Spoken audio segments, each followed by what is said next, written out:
Bienvenue dans le journal de Vue d'ailleurs. Vous le savez, vuedailleurs.com, c'est un site qui couvre toutes les rubriques d'un journal, aussi bien la santé, l'international, la politique, l'économie, le social, les levées de fonds. Il y a des colonnes opinion, spiritualité. N'hésitez pas à aller les parcourir avec des contributeurs de très haut niveau. Un article de Denis Tidlignac, l'éditorialiste bien connu. Et puis, il s'adresse à tout le monde, ce site, parce qu'il a une règle très rigoureuse. Les opinions sont libres, mais les faits sont sacrés. C'est le site de Cédric Leboussy avec un coup de projecteur ce jour sur la contribution du docteur Shirley Yu.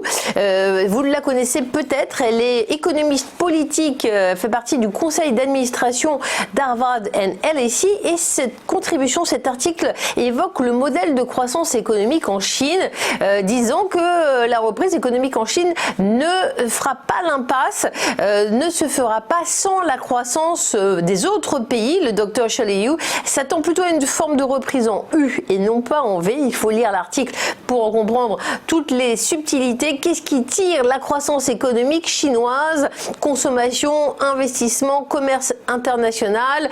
Tels sont les angles qu'aborde cet article et c'est pourquoi le docteur Shirley Yu pense que le modèle fondé sur les exportations ne reviendra pas. On est passé sur autre chose. Alors pour s'en sortir, que doit faire la Chine? Ce sont des suggestions que vous trouvez sur ce site internet dans cet article. La Chine devra notamment investir massivement dans les infrastructures et les équipements. En tout cas, il n'y aura pas de déclin à long terme du commerce mondial. C'est l'avis de Dr Shirley Yu que je vous invite à découvrir vous-même. Un article que je vous invite à lire sur vuedailleurs.com. Tout de suite, une petite page de publicité. Merci de votre attention.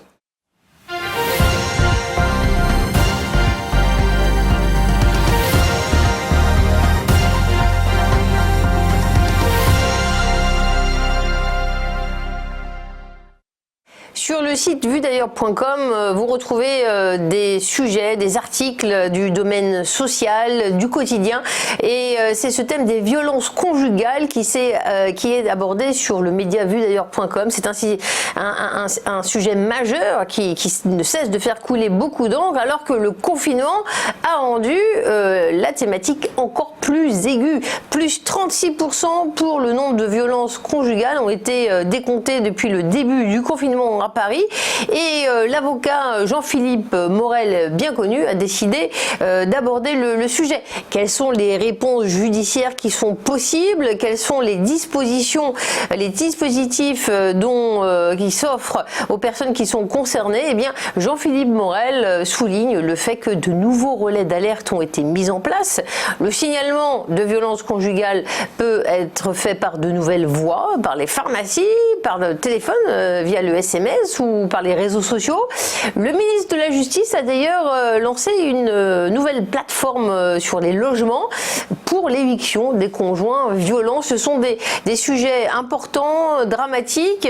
Quelles modalités, quels enjeux? Vous trouvez tout cela sur le site avec une photo tout à fait éloquente. Jean-Philippe Morel, l'avocat, revient sur les enjeux et les facteurs clés de réussite pour surmonter ces problèmes. Je vous invite à lire cet article. Merci de votre attention.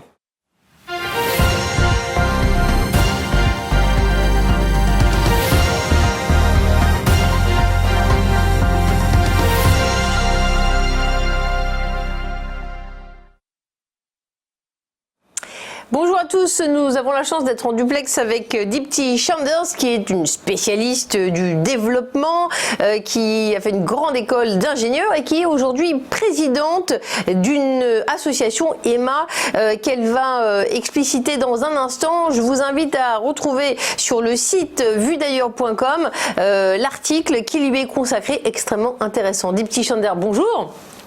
Bonjour. Merci d'être avec nous. Alors, vous êtes à la tête d'une association qui s'appelle EMA. Quelle est sa mission? Oui, donc EMA est une association qui travaille sur la promotion de la mixité dans les métiers du numérique.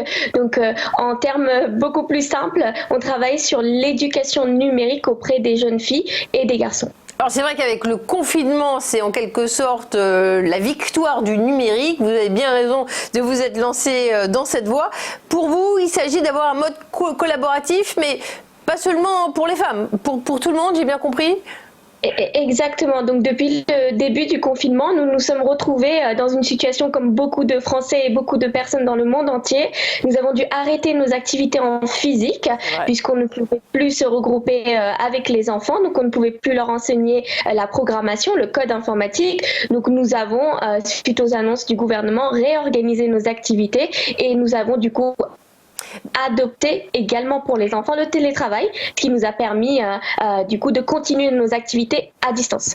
Alors vous-même, vous avez lancé une initiative Coder chez vous, en quoi ça consiste ? Oui, Coder chez vous a vu le jour suite au coronavirus.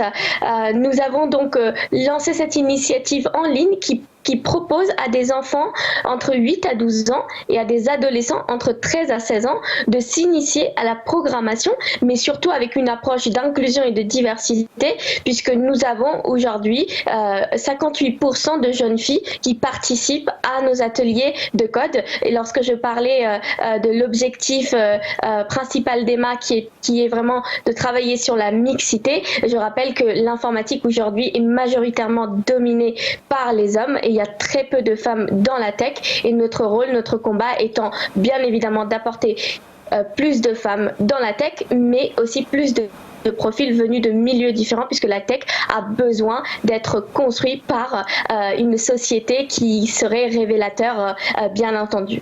C'est vrai, c'est un secteur riche en emploi, riche en innovation, et donc on incite toutes les femmes et tout le monde, quelles que soient les origines, à opter pour le numérique. Donc je rappelle l'initiative de la présidente d'Emma, une association dirigée par Dipti Chander, qui lance cette initiative Coder chez vous, qui concerne notamment 800 enfants. Dipti Chander, merci d'avoir été avec nous en duplex sur Vue d'ailleurs, un article que vous retrouvez pour en savoir plus sur cette association.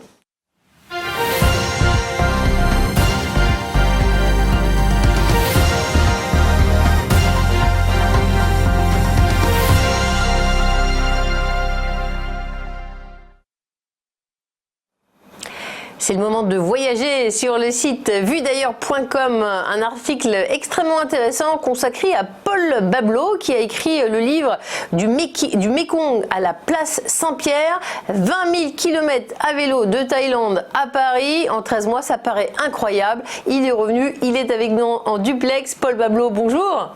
Bonjour. Merci d'être avec nous. Alors, vous avez fait un voyage extraordinaire. Alors là, vous êtes confiné comme tout le monde. Heureusement, vous avez pris quelques souvenirs en magasin. Exactement, oui. J'ai toujours dans ma tête de nombreux souvenirs, que ce soit de l'Asie centrale, de l'Asie du Sud-Est ou encore d'Europe. Tous ces endroits où j'ai pu passer à vélo sur l'année 2017, puisque je suis donc rentré de Thaïlande jusqu'à Paris à vélo. Combien de pays avez-vous parcouru ? Ça doit représenter beaucoup d'aventures. Oui, 27 pays avec d'un côté le froid dans les montagnes tibétaines et puis l'extrême chaud dans le désert iranien. Le grand écart au long de ce voyage. Alors le relief, les paysages c'est bien, mais on imagine qu'il y a eu des rencontres intéressantes ? Oui, tout à fait.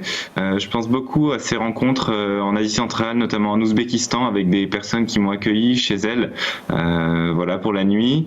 Notamment un couple de personnes qui m'ont accueilli. Puis le matin, je me suis rendu compte qu'ils m'avaient tout simplement laissé leur lit. J'étais un peu gêné, mais eux étaient en tout cas extrêmement heureux de m'avoir accueilli comme ça. Beaucoup de générosité. Qu'est-ce qui vous avait incité à vous lancer dans cette démarche ? C'était en fait à la suite d'une année de mission avec les missions étrangères de Paris. J'avais ce souhait de faire connaître les communautés chrétiennes d'Asie au plus grand nombre. J'avais également envie de voyager. Je me suis dit, mais tiens, pourquoi pas rentrer jusqu'à Paris en rencontrant ces communautés chrétiennes et en faisant parler d'elles. Physiquement, c'est un défi sportif aussi. Comment ça s'est passé ? Ça s'est plutôt bien passé, même si j'ai pas eu beaucoup de préparation parce que j'étais pas pressé. Et puis c'est surtout mentalement, c'est surtout dans cette volonté de tenir qui est importante. Après le physique suit. On s'habitue. Au début, on a un petit peu mal aux cuisses, mais après ça va mieux. Vous avez en tête déjà un nouveau projet de voyage, j'imagine. J'en ai beaucoup. Moi, j'aimerais beaucoup aller en Inde, me rendre en Sibérie ou en Patagonie.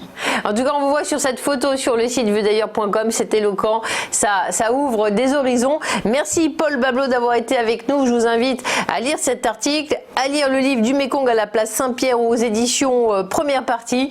C'est un grand voyageur et ça nous fait respirer en cette période de confinement. Merci d'avoir été avec nous.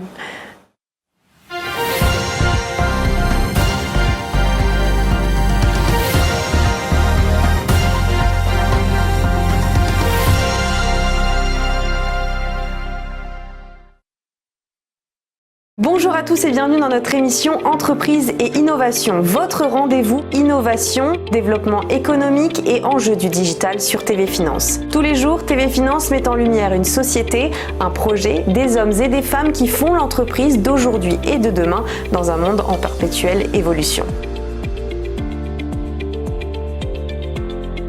Pour y participer, contactez-nous sur tvfinance.fr.